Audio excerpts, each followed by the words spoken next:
ولما توجه تلقاء مدين قال عسى ربي أن يهديني سواء السبيل ولما ورد ماء مدين وجد عليه أمة من الناس يسقون ووجد من دونهم امرأتين تذودان قال ما خطبكما قالتا لا نسقي حتى يصدر الرعاء وأبونا شيخ كبير فسقى لهما ثم تولى إلى الظل فقال رب إني لما أنزلت إلي من خير فقير فجاءته إحداهما تمشي على استحياء قالت إن أبي يدعوك ليجزيك أجر ما سقيت لنا فلما جاءه وقص عليه القصص قال لا تخف نجوت من القوم الظالمين قالت إحداهما يا أبت استأجره إن خير من استأجرت القوي الأمين قال إني أريد أن أنكحك إحدى ابنتي هاتين على أن تأجرني 8 حجج فإن أتممت 10 فمن عندك وما أريد أن أشق عليك ستجدني إن شاء الله من الصالحين قال ذلك بيني وبينك أيما الأجلين قضيت فلا عدوان علي والله على ما نقول وكيل. ولا سيما سيدنا محمد المصطفى صلى الله عليه وعلى آله وصحبه وأزواجه أهل الوفاء. Many things in the ayahs that our brother recited. Let me take a couple of chunks out of them. The first one is about the story of the mother of Musa alayhi salam. And obviously you know the prelude to what happened to Musa. Pharaoh decided that any male, any newborn male, infant, newborn male from Bani Israel will be killed. Infant. If he's born to Bani Israel, will be killed. Musa alayhi salam was born. What does his mother do? Allah orders her to put him in a box and throw him in the river. She's a mother. She's still a mother. She believes in Allah. She has no doubt in Allah subhanahu wa ta'ala. But she's a mother and she's attached to her child. But she puts him in the river. Allah tells her in another ayah, لا تخافي ولا تحزني إنا رادوه إليك. Don't worry and don't be sad. We shall return him to you. But she puts him, and Allah says in here, Surah Qasas, وَأَصْبَحَ فُؤَادُ أُمِّ مُوسَى فَارِغًا. Ya salam.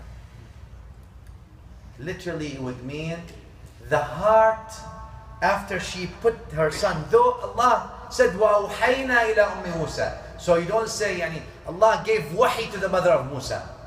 So this is the strongest communication in a sense. Allah is telling, وَأَوْحَيْنَا إِلَىٰ أُمِّ مُوسَى. We gave wahi to the mother of Musa directly. Yeah, he didn't say we sent, it could have been through a messenger, like Allah did not use it this way. When she put him, though despite the guarantee, Allah gave her a guarantee. We will return him to you. She put him, Al-Quran says, وَأَصْبَحَ فُؤَادُ أُمِّ مُوسَى فَارِغًا. The heart of the mother of Musa, after she put him in the river, became empty. Fariga, farag, became empty. There is nothing in it. Then she couldn't remain patient. Look, Because today, again, the madrasa of Ramadan is madrasa of akhlaq, like the madrasa of Islam anyway. Habibi, we always say in this place, right? Since we've started, that it is not about the rituals that you do. It is about whether this ibadah and these rituals are making you a better human being. Better akhlaq with your parents, with your mother. Are you better with your mother? Don't tell me your salah is good and you memorized the Quran on 7 different narrations. If you don't, not treating your mother well, all these things don't mean anything. If you're not treating your father well, these things don't, the length of your beard means nothing. Abu Jahl also had a beard. Of course. Of course. These are among the sunan that the Prophet ﷺ had and the kuffar also had. The imama and the length of the beard and the thobe. But that's not what Islam is. Yes, we do these things. If we do it with the intention of the sunnah, surely we shall be rewarded. But make no mistake, if Islam does not better you inside, no matter how much honey you put on the outside, it's still bitter and rotten. This is how the mother of Musa was. And then she couldn't remain patient. فَقَالَتْ لِأُخْتِهِ قُصِّيهِ. Qussi means, in the Arabic language, comes, obviously, you know, we use the word qissa. Qissa, people think it's story. It doesn't really mean story. When Allah says qasas, it doesn't mean story. Allah does not tell you stories. Fairy tellers tell you stories. You know, the merchants of 1000 Night and Night, they tell you stories. Huh? Of course, Maulana, the masjid is not for stories. The masjid is for قال الله وقال رسوله. It's not for storytelling. That's in the coffee shops. Huh? Hey, طبعا. طبعا. طبعا. Well, what brought us to where we are is who tells a better story. Okay. أحسن القصص. القصص in the Quran. القصة comes from the Arabic language. قصة, which means tracking the traces. You know, when you track someone's traces on the sand, that's qassa. And therefore when Allah says qissa, it doesn't mean story. It's telling you what? We're tracking the actual traces of the events that happened, and here they are. Yani it can never be more accurate than this, because it's actually tracking the actual steps of every event. Now look what the mother of Musa says. قالت لأخته, when she put him, and her fuad, her heart became farighan, empty, she told her sister, Qussi, please track every step that he takes. فَبَصُرَتْ بِهِ. She's now, the sister is following every step. He's in the river and she's walking. Until obviously, you know. This brings us to the akhlaq point, Habibi, into today, the diminishing characteristics that Islam brought. Birrul walidain, being kind to your parents. Not saying yeah to your parents. Being kind to your parents. Being loving to your parents. Yeah, you may have gotten a couple of degrees, papers, huh? Someone said that you've completed the course and whatever it is. Put that in the water, Maulana, it makes no difference. Because if your akhlaq are no good, all these papers mean nothing. I always say that many of your grandmothers are very educated, though they haven't attended any university. And many people who have multiple degrees in universities, they are uneducated. فَفِيهِمَا فَجَاهِدْ قال رسول الله صلى الله عليه وسلم. He wants to go to jihad, and Nabi sallallahu alaihi wasallam, go. Do you have a parents? He says yes. He says go and do struggle in them. Jannah is where their feet are. But barru aba'ukum tabarrukum abna'ukum. You be kind. You lead your children, that you are kind to your parents.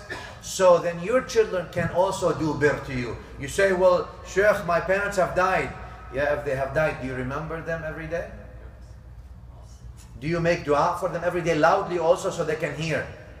So your children can hear. Do you give sadaqah on them at least once a week on their behalf? Or you just forgot them like they've never existed, and all you worry is about yourself? look, those who are ungrateful to others, others will be ungrateful to them, because what goes around, كَمَا تَدِينُ تُدَانُ. It's fair. These are among the things of Islam today. I'll tell you something, because we changed the deen into now amassing information. Yani now the so-called the scholar is the one who memorizes some books. Unfortunately, when we dwarf scholarship to mere regurgitation of information, we have lost not only the ritual, the complete ritual, and the spiritual and other things, we've lost both the ilm and the adab. And therefore we ended up with no ilm. The very ilm that we were trying to seek, we lost, and we also lost on the adab of ilm. Therefore there's no true ilm anymore. So these things were, that's why they used to say adab qabla talab, adab before talabul ilm. Before you seek ilm, let's show some adab, brother. One. The other thing I want to say also, what Allah says, وَجَعَلْنَاهُمْ أَئِمَّةً يَدْعُونَ إِلَى النَّارِ وَيَوْمَ الْقِيَامَةِ لَا يُنصَرُونَ. It seems like there's many kinds. Actually, before the ayah, let me just say this real quick. I know I took a little bit more time than I should have. The Musa now escaped Egypt after that incident with killing that person. He goes to Palestine and make dua for the people of Palestine while we're talking about it. Actually, now the list is so long, you don't know where you start. Anyway, may Allah be kind on this, show His kindness on His ummah, on the ummah of Rasulullah sallallahu alaihi wasallam. Anyway, so now he comes to where there's a well of water. Look at the adab also. This Surah Qasas is a lot of adab. Now the daughters of Shu'aib come, right? Musa sees there's two young ladies, they're waiting. There are many people who are trying to get the water. They're waiting until the crowd is a little bit less. So he goes and offers his services. He asks, she said, وَأَبُونَ شَيْخٌ كَبِيرٌ. Our father is an old man, he can't do it. So we have to do it for him. Now notice. They go, they tell their father, one of them returns back, Allah says, فَجَاءَتْهُ إِحْدَاهُمَا تَمْشِي عَلَى اسْتِحْيَاءٍ. One of them came back to Musa, because Musa sat after he served them.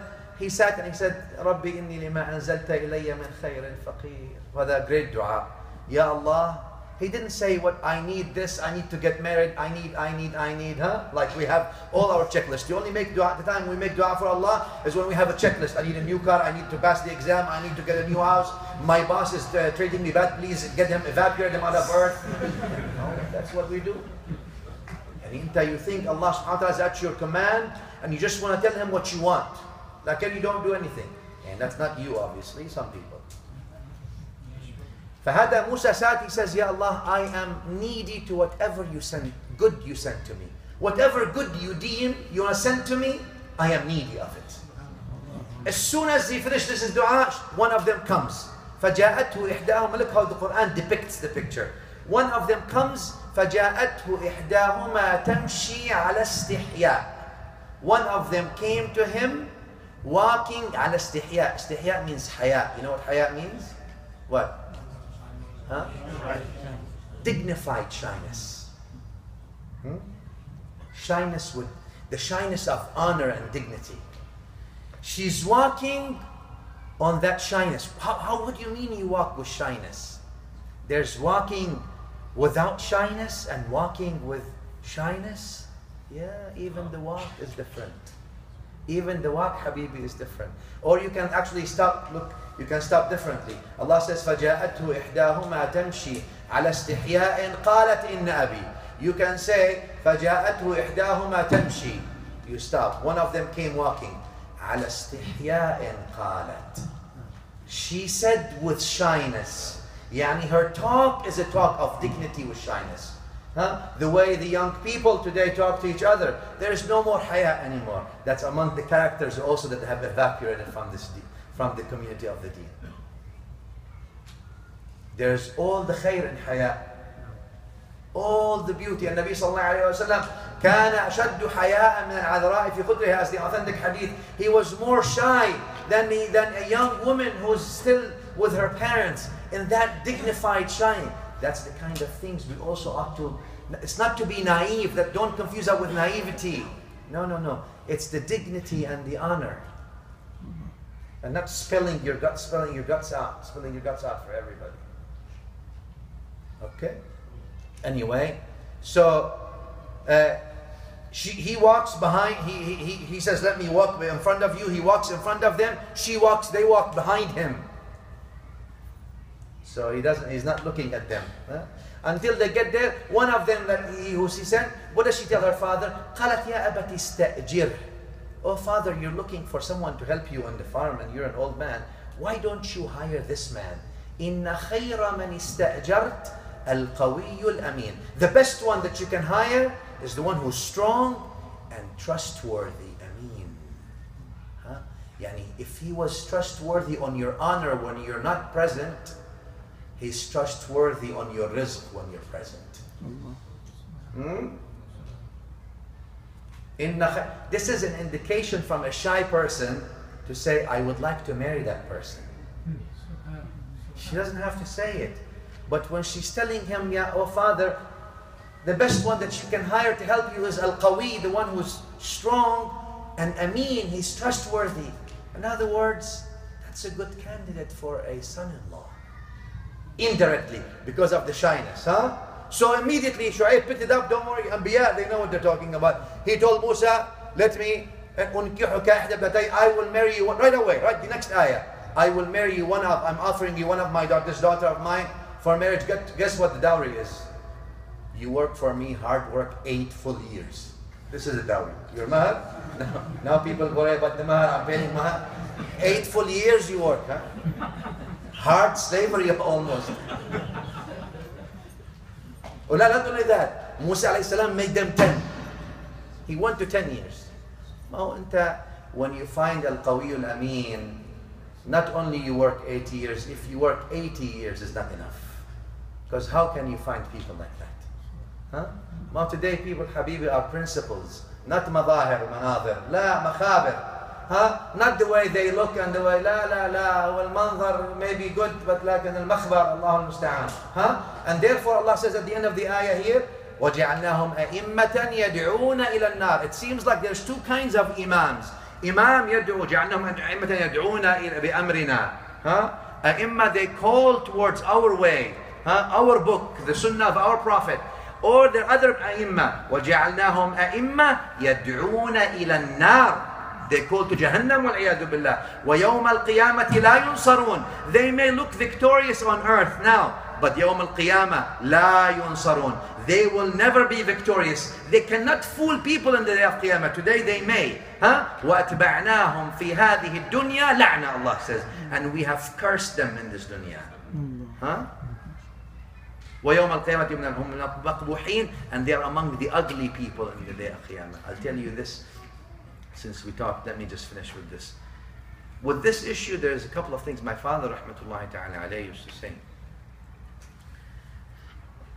Be careful of those who rob you from your money.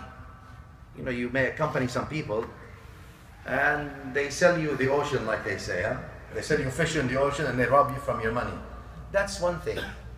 Worse is, be careful from those who rob you from your time. Time is much more expensive than money. You waste your years with people who are you're not supposed to waste them with. Be careful from those who rob you from your money, but furthermore, you need to be careful from those who rob you from your time. But then he used to say, worst, you need to be careful from those who rob you from your iman. وصلى الله على محمد.